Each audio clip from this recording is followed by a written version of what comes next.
बाबासाहेबांच्या धर्मांतरानंतर बौद्ध धर्माच्या दीक्षेनंतर जगातले बौद्ध या भारतामधल्या नव्यानं झालेल्या बौद्धांच्या पाठीशी उभं राहतील, ही जी बाबासाहेबांची 1936 सालची अपेक्षा होती ती अपेक्षा पूर्ण होऊ शकली नाही आणि जगातले बौद्ध भारतीय बौद्धांच्या पाठीशी उभे राहू शकले नाहीत.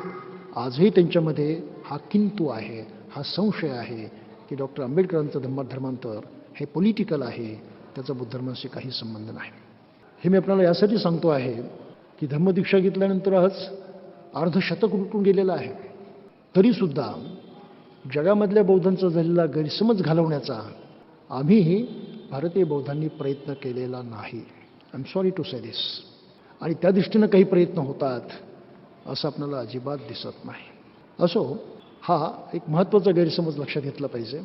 दुसरी जी अतिशय चुकीची संकल्पना समाजामध्ये रुजलेली आहे आणि जी वारंवार बोलून दाखवली जाते की बाबासाहेबांनी 21 वर्ष सर्व धर्मांचा अभ्यास केला.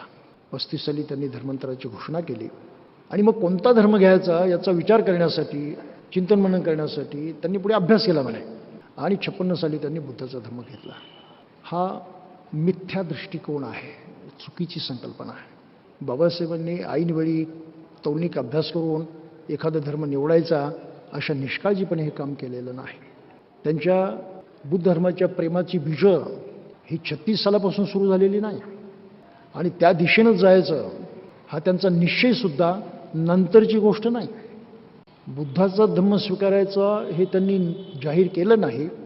36 साली धम्मदीक्षा म्हणजे धर्मांतर करायचं हा विचार लोकांच्यापासून वदवून घेतला, त्यांची मानसिकता तशी केली, परंतु कोणता धर्म घ्यायचा या बाबतीमध्ये ते स्तब्ध राहिले.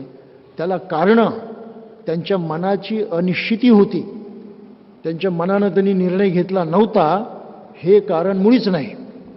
त्याचं कारण वेगळं आहे.